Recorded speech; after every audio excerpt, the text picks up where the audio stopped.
Good morning. ഇന്ന് നമ്മൾ എടുക്കാൻ പോകുന്നത് ചേഞ്ചസ് ഇൻ സപ്ലൈ, അതായത് സപ്ലൈയിലുള്ള മാറ്റങ്ങളെ കുറിച്ചാണ് നമ്മൾ ഇന്ന് എടുക്കാൻ പോകുന്നത്. നമുക്കറിയാം സപ്ലൈയിൽ മാറ്റങ്ങൾ ഉണ്ടാവും. എങ്ങനെ സപ്ലൈയിൽ മാറ്റങ്ങൾ ഉണ്ടാവുക? സപ്ലൈനെ ഡിറ്റർമൈൻ ചെയ്യുന്ന ഫാക്ടേഴ്സിൽ ഉണ്ടാവുന്ന മാറ്റങ്ങൾ സപ്ലൈയിൽ മാറ്റങ്ങൾ വരുത്തും. സപ്ലൈനെ ഡിറ്റർമൈൻ ചെയ്യുന്ന ഫാക്ടേഴ്സ് ഏതൊക്കെയാണ് നമുക്കറിയാം. ഏതൊക്കെയാണ്? പ്രൈസ് ഉണ്ട്, യൂണിറ്റ് ടാക്സ് ഉണ്ട്, ടെക്നോളജിക്കൽ പ്രോഗ്രസ് ഉണ്ട്, ഇൻപുട്ട് പ്രൈസ് ഉണ്ട്, അല്ലേ? ഇത്രയും കാര്യങ്ങൾ നമ്മൾ കഴിഞ്ഞ ക്ലാസ്സിൽ പഠിച്ചു കഴിഞ്ഞതാണ്. അപ്പോൾ ഈ സപ്ലൈനെ ഇൻഫ്ലുവൻസ് ചെയ്യുന്ന അല്ലെങ്കിൽ ഡിറ്റർമൈൻ ചെയ്യുന്ന ഫാക്ടേഴ്സിൽ മാറ്റങ്ങൾ ഉണ്ടാകുമ്പോൾ സപ്ലൈയിലും മാറ്റങ്ങൾ ഉണ്ടാവാം. In supply 2 types of changes occurs. Movement along the supply curve and shift in supply curve. സപ്ലൈയിൽ ഉണ്ടാവുന്ന മാറ്റം 2 രീതിയിലാണ് നമുക്ക് കണക്കാക്കാൻ കഴിയുക. ഒന്ന്, മൂവ്മെന്റ് അലോങ് ദ സപ്ലൈ.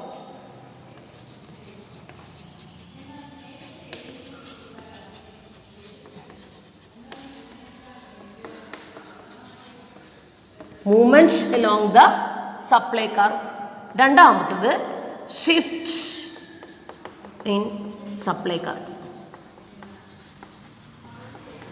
2 രീതിയിലാണ് നമ്മൾ സപ്ലൈയിൽ ഉണ്ടാവുന്ന മാറ്റം.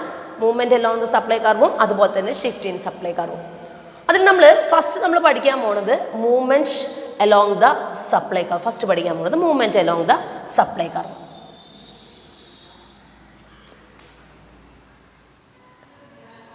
പ്രൈസിലുണ്ടാകുന്ന മാറ്റം നമ്മുടെ സപ്ലൈയിൽ മാറ്റങ്ങൾ ഉണ്ടാക്കുന്നുവെങ്കിൽ അതിനാണ് നമ്മൾ എന്ത് പറയുക? Movement along the supply curve എന്ന് പറയുന്നത്.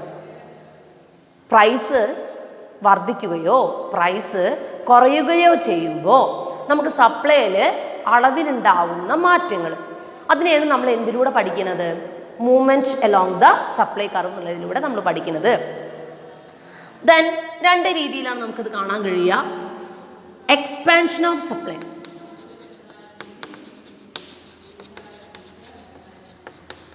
രണ്ടാമത്തത് കോൺട്രാക്ഷൻ ഓഫ് സപ്ലൈ.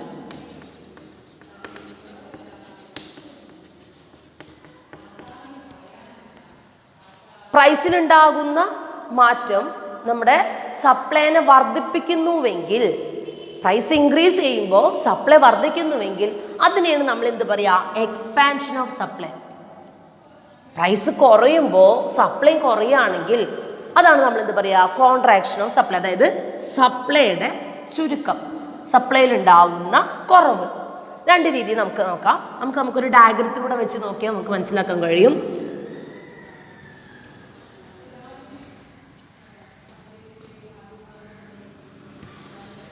നമ്മൾ ഒ പി പ്രൈസിന് നമ്മൾ ഒ ക്യു ക്വാണ്ടിറ്റിയാണ് നമ്മൾ സപ്ലൈ ചെയ്യുന്നത്. ഒ പി പ്രൈസിന് ഒ ക്യു ക്വാണ്ടിറ്റി സപ്ലൈ ചെയ്യുന്നു. Then price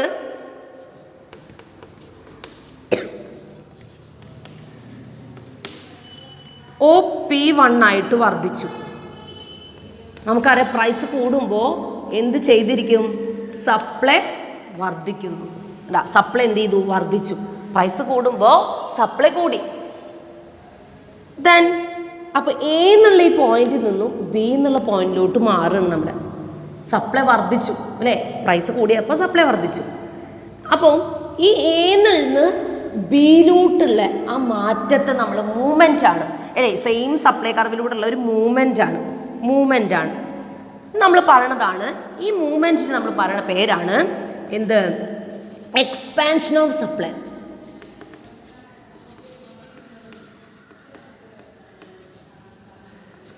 expansion of supply. Price കുറഞ്ഞു, പിയിൽ നിന്നും P2 ആയിട്ട് പ്രൈസ് എന്ത് ചെയ്തു? കുറഞ്ഞു. പ്രൈസ് കുറയുമ്പോൾ സ്വാഭാവികമായിട്ട് നമ്മൾ എന്ത് കുറയ്ക്കും? ക്വാണ്ടിറ്റി സെയിൽ ചെയ്യുന്ന അളവ് നമ്മൾ കുറച്ചു. എത്രയായിട്ട്? Q2 ആയിട്ട് കുറച്ചു. പ്രൈസ് കുറഞ്ഞപ്പോൾ സപ്ലൈ കുറഞ്ഞു, അല്ലേ? എയിൽ നിന്നും എന്തിലോട്ട് മാറി? സി എന്നുള്ളൊരു പോയിന്റിലോട്ട് മാറി. അതായത് എന്ത് കോൺട്രാക്ട് ചെയ്യപ്പെട്ടു? സപ്ലൈ കോൺട്രാക്ട് ചെയ്തു, സപ്ലൈ ചുരുങ്ങി. അപ്പം ഈ എയിൽ നിന്നും സിയിൽ ഉള്ളിലോട്ടുള്ള മൂവ്മെന്റ് ആണ്. അതിന് നമ്മൾ പറയുന്ന പേരാണിത് contraction of supply.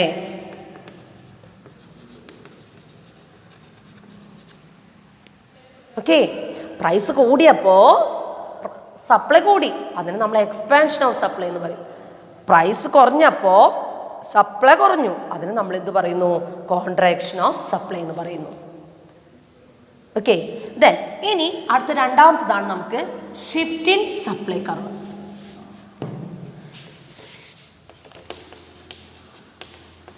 Shift in supply curve. സപ്ലൈയിലുണ്ടാകുന്ന മാറ്റങ്ങളാണ്. ഷിഫ്റ്റ് എന്ന് പറഞ്ഞാൽ എന്താ? മാറ്റങ്ങൾ തന്നെയാണ് അല്ലേ? മൂവ്മെന്റ് എന്ന് പറഞ്ഞു കഴിഞ്ഞാൽ സെയിം സപ്ലൈ കർവിലൂടെയുള്ള മൂവ്മെന്റ് ആണ്, ഒരേ സപ്ലൈ കർവാണ്. ഇവിടെ ഷിഫ്റ്റ് ചെയ്യാന്ന് പറഞ്ഞാൽ എന്താ? സപ്ലൈ കർവിൽ തന്നെ മാറ്റങ്ങൾ ഉണ്ടാവുകയാണ്. നോൺ പ്രൈസ് ഫാക്ടേഴ്സിൽ ഫേവറബിളോ അൺഫേവറബിളോ ആയിട്ടുള്ള ചേഞ്ചസ് വരുമ്പോൾ നമ്മൾ സപ്ലൈ കർവിലുണ്ടാകുന്ന മാറ്റമാണ് നമ്മൾ എന്തിലൂടെ പഠിക്കാൻ പോണത്? ഷിഫ്റ്റ് ഇൻ സപ്ലൈ കർവിലൂടെ പഠിക്കാൻ പോണത്.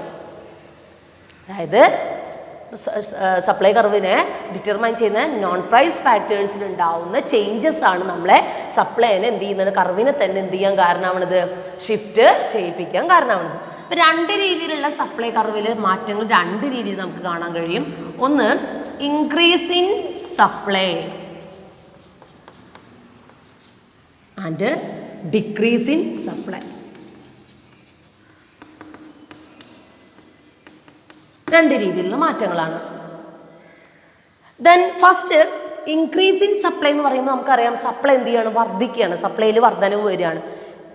ദെൻ സപ്ലൈയിലെ പ്രൈസിൽ മാറ്റമില്ലാതെ നോൺ പ്രൈസ് ഫാക്ടേഴ്സിൽ ഉണ്ടാവുന്ന ഫേവറബിൾ ചേഞ്ചസ് നമ്മുടെ സപ്ലൈക്കാരെ വർധനവിലോട്ട് എത്തിക്കുന്നത്. സപ്ലൈ കർവ് വർദ്ധിക്കാൻ, സപ്ലൈ വർദ്ധിക്കാൻ കാരണമാവുന്നു. അതിനെയാണ് നമ്മൾ എന്ത് പറയുക? ഇൻക്രീസ് ഇൻ സപ്ലൈ പറയുക. ഏതൊക്കെയാണ് നോൺ പ്രൈസ് ഫാക്ടേഴ്സ് അറിയാലോ? ഏതൊക്കെയാണ്? Then unit tax, input price, then അതേപോലെ തന്നെ എന്ത് ചെയ്യുന്നുണ്ട്? Technological progress. ഇതൊക്കെ നമ്മൾ സപ്ലൈനെ എഫക്റ്റ് ചെയ്യുന്നതാണെന്ന് പറഞ്ഞു. പ്രൈസ് ഒഴികെയുള്ള ഘടകങ്ങളാണ്. അപ്പോൾ നമ്മൾ ഇൻപുട്ട് പ്രൈസ് കുറയുന്നു. ഇൻപുട്ട് പ്രൈസ് കുറയുമ്പോൾ എന്താ സംഭവിക്കുക? കൂടുതൽ സപ്ലൈ ചെയ്യാൻ കഴിയും പ്രൊഡ്യൂസർക്ക്. യൂണിറ്റ് ടാക്സ് കുറയുമ്പോൾ കൂടുതൽ സപ്ലൈ ചെയ്യാൻ കഴിയും. നല്ല ഗുഡ് ടെക്നോളജി ഉപയോഗിച്ചുകൊണ്ടാണ് പ്രൊഡക്ഷൻ നടത്തുന്നതെങ്കിൽ എന്ത് ചെയ്യുന്നുണ്ടായിരിക്കും? കൂടുതൽ പ്രൊഡ്യൂസ് ചെയ്യാൻ പറയും. കൂടുതൽ പ്രൊഡ്യൂസ് ചെയ്ത് സപ്ലൈ ചെയ്യാന്ന് പറഞ്ഞു കഴിഞ്ഞാൽ നമ്മൾ അതിനെന്താ പറയുക? Increase in supply. ദെൻ അതായത് ഫേവറബിൾ ചേഞ്ചസ് നമ്മളെ ഇൻപുട്ട് പ്രൈസസിൽ, ദെൻ അതേപോലെ തന്നെ യൂണിറ്റ് ടാക്സിലൊക്കെ ഉണ്ടാകുമ്പോൾ നമ്മൾ സപ്ലൈ എന്ത് ചെയ്യാൻ പോവുകയാണ്? കൂടാൻ പോവുകയാണ്. അതിനെ നമ്മൾ എന്ത് പറയുക? ഇൻക്രീസ് ഇൻ സപ്ലൈ എന്ന് പറയുന്നത്. നമ്മുടെ ഒ പി പ്രൈസാണ്. ഒ പി പ്രൈസ് ഉണ്ടാവുമ്പോൾ ഒ പി പ്രൈസാണ്. ഒ പി പ്രൈസാണ് നമ്മൾ സപ്ലൈ ചെയ്തതിൻ്റെ അളവ്. ഒ ക്യു ക്വാണ്ടിറ്റിയാണ്. നോൺ പ്രൈസ് ഫാക്ടേഴ്സിലുള്ള ഫേവറബിൾ ചേഞ്ചസ്, അതായത് നോൺ പ്രൈസ് ഫാക്ടേഴ്സിൻ്റെ ഫേവറബിൾ ചേഞ്ചസ് പറഞ്ഞു കഴിഞ്ഞാൽ ഇൻപുട്ട് പ്രൈസ് കുറയുക, അതേപോലെ തന്നെ നല്ല യൂണിറ്റ് ടാക്സ് കുറയുക, ദെൻ അതേപോലെ തന്നെ എന്ത് ചെയ്യുന്നുണ്ട്? ഗുഡ് ടെക്നോളജി അല്ലേ? നല്ല ടെക്നോളജി ഒക്കെ ഉപയോഗിച്ചിട്ട് നമുക്ക് പ്രൊഡക്ഷൻ നടത്തുക. ഇതൊക്കെ നമുക്ക് എന്ത് ചെയ്യുന്നുണ്ട്? ഫേവറബിൾ ചേഞ്ചസ് ആണ്. ഫേവറബിൾ ആണ് അല്ലേ? ഫേവറബിൾ ചേഞ്ചസ് ആണ്. ഫേവറബിൾ ചേഞ്ചസ് ആണ്. സ്വാഭാവികമായിട്ടും നമ്മൾ സപ്ലൈ കർവ് എന്ത് ചെയ്യുന്നുണ്ടായിരിക്കും? റൈറ്റിലോട്ട് ഷിഫ്റ്റ് ചെയ്യും അല്ലേ? അതായത് സപ്ലൈ കർവ് SS നിന്നും S1 S1 മാറും. ഇങ്ങോട്ടേക്കുള്ള ഒരു മാറ്റം കാണാം. അപ്പോൾ നമുക്കറിയാം ആ പ്രൈസിന് എന്ത് ചെയ്യുന്നുണ്ട്? ഇപ്പോൾ കൂടുതൽ ക്വാണ്ടിറ്റി സപ്ലൈ ചെയ്യുന്നു. Q1 ക്വാണ്ടിറ്റിയോളം സപ്ലൈ ചെയ്യാൻ പറ്റുന്നുണ്ട്. ഇനി ഇൻപുട്ട് ഇതിലൊക്കെ തന്നെ എന്ത് ചെയ്യുന്നുണ്ട്? അൺഫേവറബിൾ ചേഞ്ചസ് പറയുമ്പോൾ എന്ത് ചെയ്യുന്നുണ്ടായിരിക്കും? ഇൻപുട്ട് പ്രൈസ് കൂടുക അല്ലേ? ഇൻപുട്ട് പ്രൈസ് കൂടുക. ദെൻ അതേപോലെ തന്നെ എന്ത് ചെയ്യുന്നുണ്ട്? യൂണിറ്റ് ടാക്സ് കൂടുക. ദെൻ അതേപോലെ തന്നെ എന്ത് ചെയ്യുന്നുണ്ട്? ഔട്ട്ഡേറ്റഡ് ടെക്നോളജി അല്ലേ? മോശമായുള്ള സാങ്കേതിക വിദ്യ ഉപയോഗിക്കുക. ഇതൊക്കെ എന്ത് ചെയ്യുന്നുണ്ട്? അൺഫേവറബിൾ ചേഞ്ചസ് ആണ്. അപ്പം ഇത് സ്വാഭാവികമായിട്ട് സംഭവിക്കുമ്പോൾ നമ്മുടെ സപ്ലൈ കർവ് എങ്ങോട്ടേക്ക് ഷിഫ്റ്റ് ചെയ്യും? ദെൻ ലെഫ്റ്റിലോട്ട് S2 എന്നുള്ള നിലയിലോട്ട് ഷിഫ്റ്റ് ചെയ്യും. സപ്ലൈ കുറഞ്ഞു അല്ലേ? സപ്ലൈ എത്രയായിരിക്കും കുറഞ്ഞു? Q2 ക്വാണ്ടിറ്റിയോളം സപ്ലൈ എന്ത് ചെയ്യാണ്? കുറയാണ്. ഇതാണ് നമ്മൾ എന്ത് പറയുക? ഡിക്രീസ് ഇൻ സപ്ലൈ എന്ന് പറയുന്നത്. സപ്ലൈയിൽ ഉണ്ടാവുന്ന കുറവിനെയാണ് നമ്മൾ എന്ത് പറയുക? ഡിക്രീസ് ഇൻ സപ്ലൈ എന്ന് പറയുന്നത്. ഓക്കെ, ദെൻ ഇനി നമുക്ക് അടുത്തത് പഠിക്കാനുള്ളത് പ്രൈസ് ഇലാസ്റ്റിസിറ്റി ഓഫ് സപ്ലൈ ആണ്.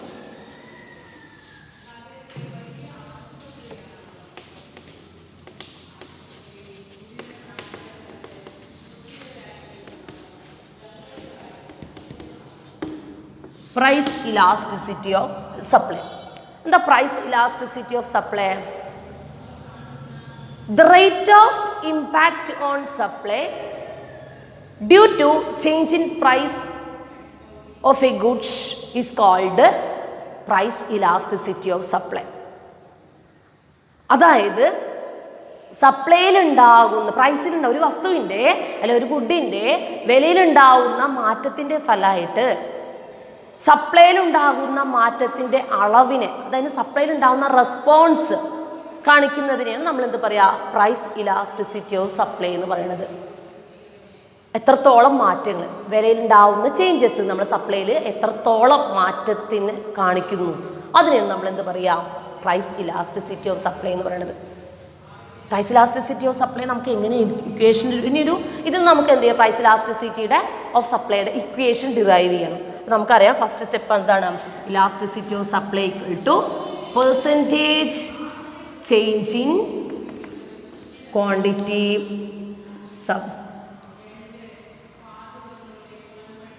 Supply percentage change in price.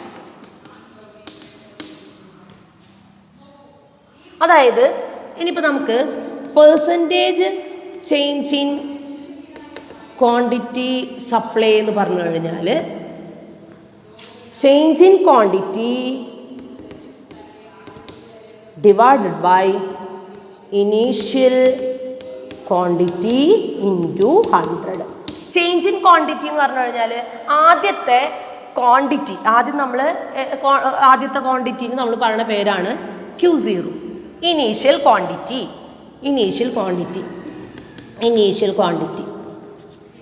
Q1. Then അതായത് എന്ത് ചെയ്യുന്നുണ്ട്? Final quantity. Initial quantity of supply Q0, final quantity of supply Q1. അപ്പോൾ നമുക്ക് എന്ത് ചെയ്യുന്നത്? ചേഞ്ച് ഇൻ ക്വാണ്ടിറ്റി നമുക്ക് എങ്ങനെ എഴുതാം? ഡെൽറ്റ Q എന്ന് എഴുതാം. ഡെൽറ്റ Q എന്ന് പറഞ്ഞു കഴിഞ്ഞാൽ delta change Q1 minus Q0. Then ഇതേപോലെ തന്നെ നമുക്ക് എന്ത് ചെയ്യുന്നുണ്ട്? ഇനീഷ്യൽ പ്രൈസ്, ആദ്യത്തെ പ്രൈസിനെ നമ്മൾ എന്ത് പറയുക? ഇനീഷ്യൽ പ്രൈസ് പറയുന്നത്. ദെൻ P1 എന്ന് പറഞ്ഞു കഴിഞ്ഞാൽ ഫൈനൽ പ്രൈസ്. അപ്പോൾ ഡെൽറ്റ P പറഞ്ഞു കഴിഞ്ഞാൽ എന്തായിരിക്കും? Delta P equal to P1 minus P0. Okay, അപ്പോൾ നമുക്കിത് ഇതിലോട്ട് അപ്ലൈ ചെയ്യാം. അതേപോലെ തന്നെ പെർസെൻറ്റേജ് ചേഞ്ച് ഇൻ പ്രൈസോ? Percentage change in price equal to change in price by initial price into 100. Okay, ഇനി നമ്മൾ ഈ ഇക്വേഷനിലോട്ട് അത് സബ്സ്റ്റിറ്റ്യൂട്ട് ചെയ്യുകയാണെങ്കിൽ നമുക്ക് എങ്ങനെ കിട്ടും?